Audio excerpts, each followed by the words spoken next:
नमस्कार बच्चों, स्वागत है आपके अपने YouTube चैनल स्कूल विजन में। प्यारे बच्चों, आज की इस वीडियो के माध्यम से हम लोग जैक बोर्ड क्लास 8 साइंस, जिसका एग्ज़ाम आपका 2 मार्च को होने वाला है, उसके मोस्ट वीवीआई 50 ऑब्जेक्टिव क्वेश्चन को देखने वाले हैं, जो कि आप सभी के बोर्ड एग्जाम की दृष्टि से सबसे महत्वपूर्ण सवाल है। और ये सब क्वेश्चन आप सभी के बोर्ड एग्जाम में डायरेक्ट पूछे जाएंगे।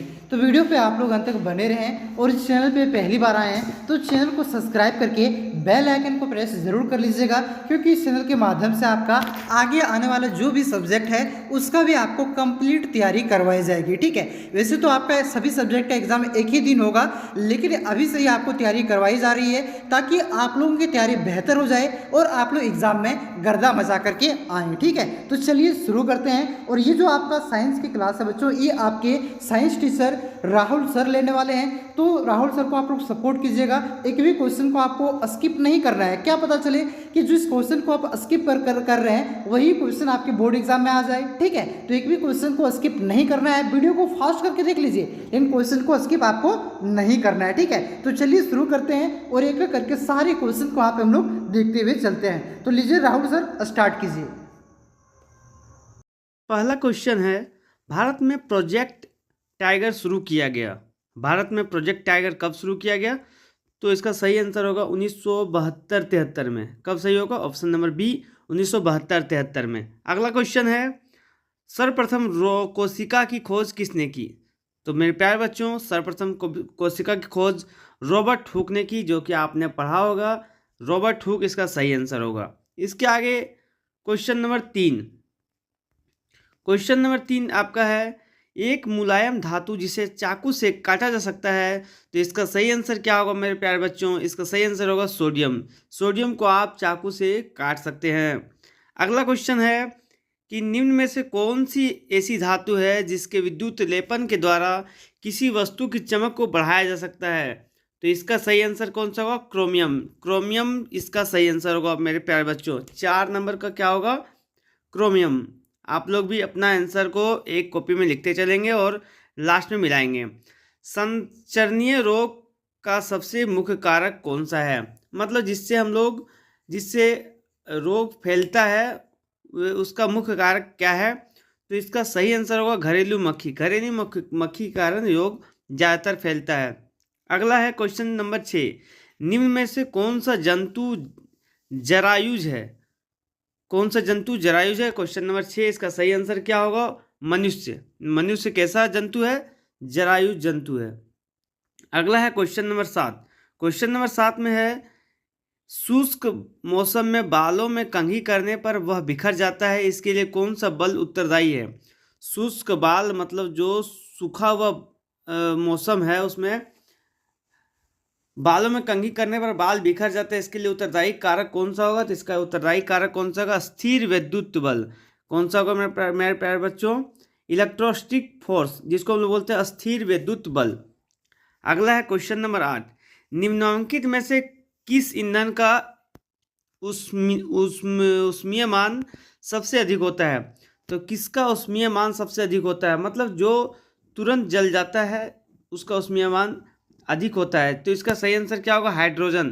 कौन सा होगा? हाइड्रोजन। Question number 8। अगला क्वेश्चन है क्वेश्चन नंबर 9। इनमें से कौन सा गुणसूत्र शिशु के नर लिंग का निर्धारण करता है?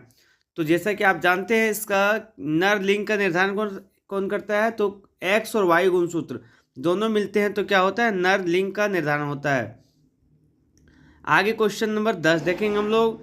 आगे क्वेश्चन नंबर 10 में है कि मानव नेत्र में वस्तु का प्रतिबिंब किस भाग पर बनता है?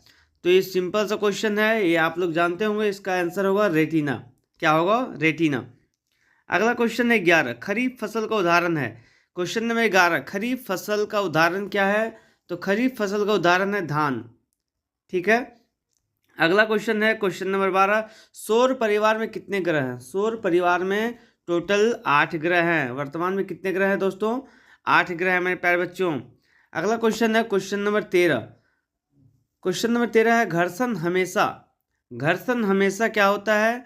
कुछ मामलों में हानिकारक और कुछ मामलों में लाभदायक होता है। इसका सही आंसर क्या कौन सा होगा? डी।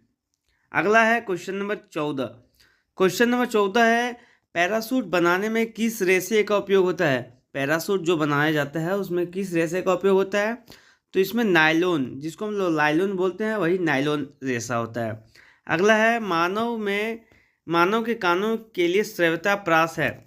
मानव के कानों के लिए श्रव्यता प्रास कितना है? तो इसमें इसका सही आंसर क्या होगा? इसका सही आंसर होगा मेरे प्यारे बच्चों 20 हर्ट्ज से 20,000 हर्ट्ज तक। 20 हर्ट्ज से 20,000 हर्ट्ज तक। क्वेश्चन नंबर 16 है कि किस यंत्र के उपयोग से भूकंप की तरंगों को रिकॉर्ड किया जाता है? क्वेश्चन नंबर 16 का सही आंसर क्या होगा? रिक्टर। इसका सही आंसर होगा भूकंप लेखी। इसका सिस्मोग्राफी जिसको हम लोग बोलते हैं, और हिंदी में इसको बोलते हैं भूकंप लेखी। अगला है क्वेश्चन नंबर 17। विश्व तापन का प्रमुख कारण है। विश्व तापन का प्रमुख कारण क्या है? तो विश्व तापन का प्रमुख कारण है कार्बन डाइऑक्साइड की बढ़ती मात्रा। जो हमारा पृथ्वी जो ग्लोबल वार्मिंग हो रहा है, तप रहा है, गर्म हो जा रहा है पूरा, उसका मेन कारण क्या है? कार्बन डाइऑक्साइड की बढ़ती मात्रा। अगला क्वेश्चन है क्वेश्चन नंबर 18। संकटापन्न जन प्रजाति है। कौन सा ऐसा प्रजाति है जो संकट में है? तो इसका सही आंसर क्या हो जाएगा? ऑप्शन नंबर डी, बाघ। आगे है जंतु कोशिका में क्या अनुपस्थित होता है? तो जंतु कोशिका में कोशिका भित्ति की अनुपस्थिति होती है। क्या अनुपस्थिति होती है? कोशिका भित्ति। अगला है क्वेश्चन नंबर 20। जल के शुद्धिकरण में किस अधातु का उपयोग होता है? जल के शुद्धिकरण में क्लोरीन का उपयोग होता है, जो कि अधातु है। क्वेश्चन नंबर 21 है विश्व के सबसे पहले प्रतिजैविक का नाम है। विश्व के पहले प्रतिजैविक का नाम क्या है? एंटीबायोटिक। जिसको एंटीबायोटिक बोला जाता है, उसका क्या है आंसर? इसका सही आंसर होगा पेनिसिलिन। पहला एंटीबायोटिक कौन सा होगा? पेनिसिलिन। अगला क्वेश्चन है क्वेश्चन नंबर 22। क्वेश्चन नंबर 22 में हम लोग देखेंगे कि पानी में हाइड्रोजन और ऑक्सीजन का अनुपात क्या होता है? तो पानी में हाइड्रोजन और ऑक्सीजन का अनुपात क्या होता है? 2:1। क्या होता है? H2O। 2:1। क्वेश्चन नंबर 23 है निम्न में से किस जीव में द्विखंडन द्वारा जनन होता है? कौन सा जीव है जिसमें द्विखंडन द्वारा जनन होता है? तो अमीबा में द्विखंडन द्वारा जनन होता है। क्वेश्चन नंबर 24 है द्रव का दबाव गहराई के बढ़ने से क्या होता है? द्रव का दबाव गहराई के बढ़ने से बढ़ता है। क्वेश्चन नंबर 24 का सही आंसर क्या होगा? बी। अगला है क्वेश्चन नंबर 25। ईंधन के ऊष्मीय मान का मात्रक क्या होता है? ईंधन के ऊष्मीय मान का मात्रा होता है kg by kg, kilo joule प्रति किलोग्राम। ठीक है। अगला क्वेश्चन है क्वेश्चन नंबर 26। किशोरावस्था की उम्र क्या है? किशोरावस्था की उम्र क्या है? तो 11 से 19 वर्ष। इसका सही आंसर क्या होगा दोस्तों? 11 से 19 वर्ष किशोरावस्था की उम्र है। 27। क्वेश्चन नंबर 27 में हम लोग देखेंगे कि सामान्य नेत्र के द्वारा पढ़ने के लिए सर्वाधिक सुविधाजनक दूरी है। सामान्य नेत्र के द्वारा पढ़ने के लिए सर्वाधिक सुविधाजनक दूरी क्या है? तो क्वेश्चन नंबर 27 का आंसर होगा डी, 25 सेंटीमीटर। कौन सा होगा आंसर? 25 सेंटीमीटर। अगला है क्वेश्चन नंबर 28। फूलों फलों एवं सब्जियों का बड़े पैमाने पर उत्पादन क्या कहलाता है? फूलों, फलों और सब्जियों के बड़े पैमाने पर उत्पादन कहलाता है हॉर्टिकल्चर। क्या बोलते हैं हम लोग इसको? हॉर्टिकल्चर। क्वेश्चन नंबर 19 है कि किस ग्रह को प्रभात तारा अथवा संध्या तारा कहा जाता है? तो इसका आंसर क्या होगा दोस्तों? कौन सा ग्रह है जिसको हम लोग प्रभात तारा और संध्या तारा कहते हैं? तो इसका सही आंसर होगा क्वेश्चन नंबर 29 का आंसर होगा डी, जिसको हम लोग कहते हैं शुक्र तारा, शुक्र ग्रह। क्वेश्चन नंबर अगला है 30। किस आकृति की वस्तु पर तरल घर्षण कम होता है? किस आकृति की वस्तु पर तरल घर्षण कम होता है? तो इसको हम लोग कहते हैं बोट शेप, जिसको कहते हैं नौकाकार। अगला क्वेश्चन है क्वेश्चन नंबर 31। पदार्थ जो प्राकृतिक प्रक्रिया जैसे जीवाणु के द्वारा अपघटित होता है क्या कहलाता है? पदार्थ, क्वेश्चन नंबर 31 है कि पदार्थ जो प्राकृतिक प्रक्रिया द्वारा जैसे जीवाणु के द्वारा अपघटित होता है क्या कहलाता है? तो इसका आंसर क्या होगा? जैव निम्नीकरण, इसको इसका सही आंसर क्या होगा? बायोडिग्रेडेबल, जिसको हम लोग जैव निम्नीकरण। अगला है क्वेश्चन नंबर 32। ध्वनि की प्रबलता किस पर निर्भर करती है? ध्वनि की प्रबलता किस पर निर्भर करती है? तो आयाम पर, कि हम लोग कहाँ बोल रहे हैं, किस आयाम पर हम लोग साउंड डिपेंड करता है, आयाम कैसा है। अगला है क्वेश्चन नंबर 33। विपरीत आवेशों के बीच क्या प्रतिक्रिया होती है? विपरीत आवेशों के बीच आकर्षण प्रतिक्रिया होती है। क्वेश्चन नंबर 33 का सही आंसर क्या होगा? 31। अगला है क्वेश्चन नंबर 34। हरित गृह, जिसको हम लोग ग्रीन हाउस इफेक्ट और वैश्विक तापमान के लिए मुख्य रूप से उत्तरदायी गैस कौन सा है? मुख्य रूप से उत्तरदायी गैस है इसका क्वेश्चन नंबर 34 का सी होगा, जो है कार्बन डाइऑक्साइड और मीथेन। अगला है क्वेश्चन नंबर 35।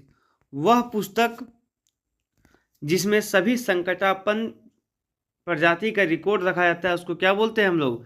क्वेश्चन नंबर 35 का, जिसको हम लोग बोलते हैं रेड डाटा बुक। क्या बोलते हैं? Red data book. Question number 36 है। निम्न में से कौन सा पदार्थ जीवाश्म ईंधन है? निम्न में से कौन सा पदार्थ जीवाश्म ईंधन है? इसका सही आंसर क्या होगा? कोयला। क्वेश्चन नंबर 36 का क्या होगा? डी। अगला क्वेश्चन है 37। निम्न में से नहीं, कोशिका द्रव के बीच खाली संरचना होती है, जिसको क्या बोलते हैं? क्वेश्चन नंबर 37 में है, कोशिका द्रव के बीच खाली संरचना होती है, जिसे कहते हैं हम लोग, क्या कहते हैं? सी, रिक्तिका। क्या बोलते हैं? रिक्तिका। अगला है क्वेश्चन नंबर 38। कौन सी अधातु कमरे के ताप पर भी वायु के साथ अभिक्रिया करती है? कौन सी अधातु है जो कमरे के ताप पर भी वायु के साथ अभिक्रिया करती है? तो इसका सही आंसर क्या हो जाएगा? इसका सही आंसर हो जाएगा श्वेत फास्फोरस। इसका सही आंसर क्या होगा? श्वेत फास्फोरस। क्वेश्चन 39 है कि किण्वन की प्रक्रिया की खोज किसने की थी? किण्वन प्रक्रिया की खोज लुईस पास्चर ने की थी। किसने की थी? Lewis pasture. क्वेश्चन नंबर 40 है कि जब चालक विलयन में विद्युत धारा प्रवाहित की जाती है तब विलयन के रंग में परिवर्तन होता है।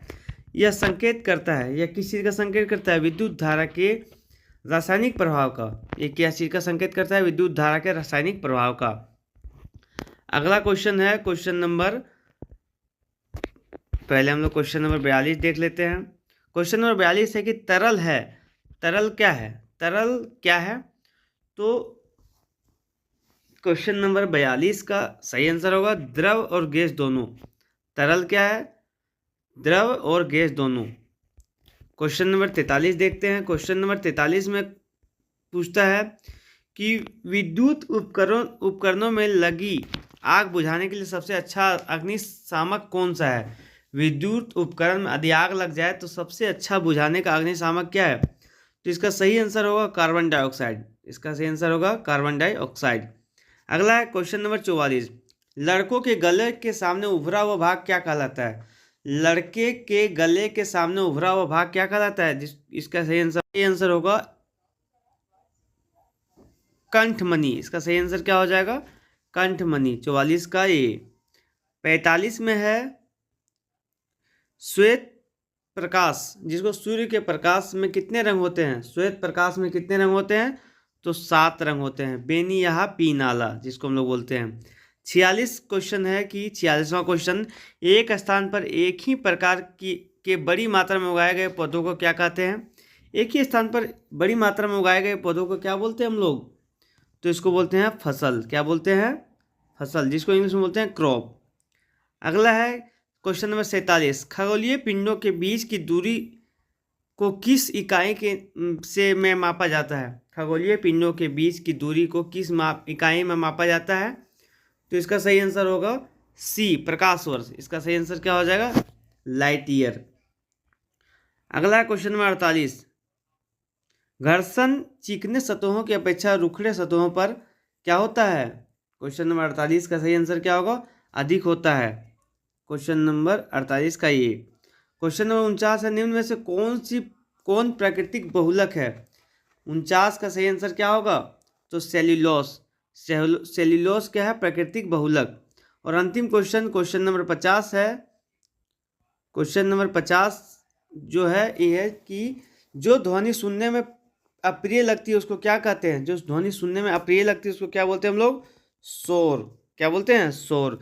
इसी तरह के लिए और वीडियोस के लिए और अपने तैयारी को मुकम्मल बनाने के लिए जुड़े रहिए हमारे चैनल के साथ और चैनल को लाइक से सब्सक्राइब करना बिल्कुल ना भूलें दोस्तों।